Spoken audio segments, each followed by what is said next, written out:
read an article that said that families that have mission statements or family mottos are more successful. And then I started thinking, what does success mean to me as far as my family? Like, what's a successful family look like? We all came up with this family mission statement. We remember our ancestors and their witnesses of miracles in pursuit of faith and the American dream. We honor their legacy by embracing hard work, sacrifice, and integrity. We aspire to follow the example of our Savior and do good. We strive to live meaningful lives. We are grateful when we succeed and when we fail. We do the right thing even when it's hard. We apologize and forgive quickly. We laugh easily and often, and above all, we love genuinely and are kind always. Welcome back to Studio 5. I am with our newest contributor, Shima Baughman, who you just heard believes that having a family mission statement creates leaders within the home. We just listened to your beautiful statement. How long did that take you to write and curate? It took a while. Yeah. So my husband and I worked on it together, and our two boys helped us come up with it, and they approved things and didn't approve other things. And so we wanted everyone to buy into this. And you want to point out that it's aspirational. Yes. In the sense that your family doesn't embody that perfectly. But what do you see personally as the value, Shima, in having a mission statement, a family mission statement like that in your home? Absolutely. I mean, when you have high goals for yourself, you achieve more and you achieve better. And if you're, every day remind yourself you want to be kinder, you will be kinder that day, right? So we kind of do it as it's, something that sits in our living room, right? Reminds us at every moment, especially, I think the kitchen can be a tense area. Yes. Because homework and snacks and fighting. And so it's just right smack in the middle of our room, just to remind us all what we're trying to get out of our lives. I just recently completed our family mission statement, and I had felt the pressure and the pull to do this, for the very research that you referenced for years. But it took me about, 9-10 years before I finally put it to paper. Can I share mine? Yes. We had some overlap. Okay. We put God and family first. We live by faith and we lead with love. We are trying to be like Jesus. We believe service brings happiness. We assume the good and we forgive. We are grateful. We find joy and contentment in everyday moments. We celebrate and show up for each other in big ways and small. And we say, I love you and I'm sorry easily and often. And similarly, this is hung in our kitchen area, right at the top of our stairs. So my kids come up. I bribed them to memorize it. I said I'd give them $20. I thought it would be an extended family.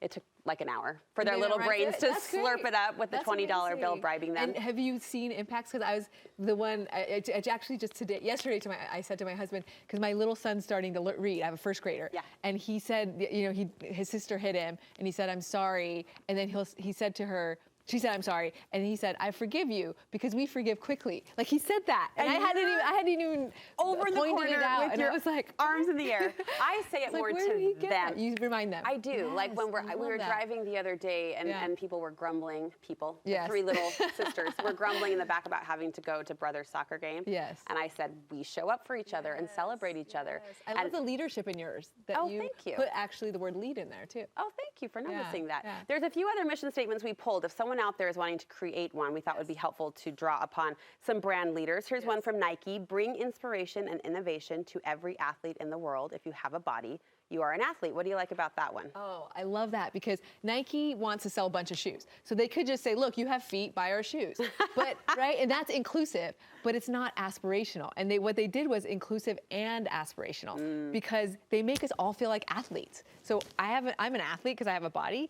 Really? I just feel like athlete seems like such a kind of prestigious word, that's something that's not everyone feels like, right? Most people don't feel like athletes. But because they made that, you have a body, you're an athlete, then all of us can feel that, and then we want to buy those shoes. I like that. Seek out inclusion. Here's one from Nordstrom. Their mantra, their mission statement is to give customers the most compelling shopping experience possible. Yes, and the reason I like that one is because compelling is not a word you associate with shopping at all. True. And so I thought, and it's a very short one, and it's kind of like, look, we want people to be compelled in all the ways. Think of all the ways you can be compelled at Nordstrom. And I like that because I think it's quick, it's easy, and it's not something you associate with shopping. Yes. But it's awesome. Like, you want to be compelled. I love being compelled.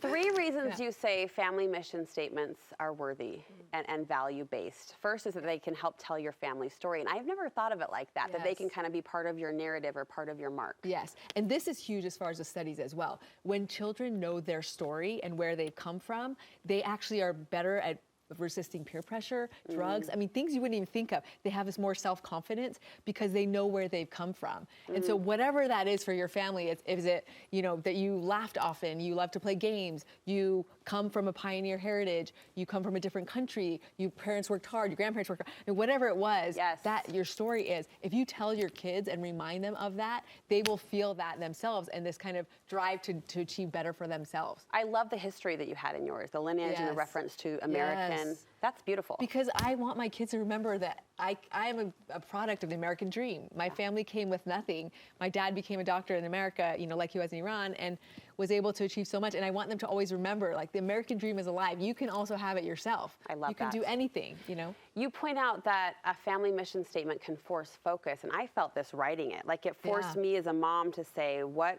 is my purpose here? Thoughtfully, what do I want my family to be about? Right. And that's really neat, because I think it's easy, you know, like I talked about the kitchen scene, it's easy to get in a family or even in a business to get distracted on the daily things, the deadlines, the homework, the whatever.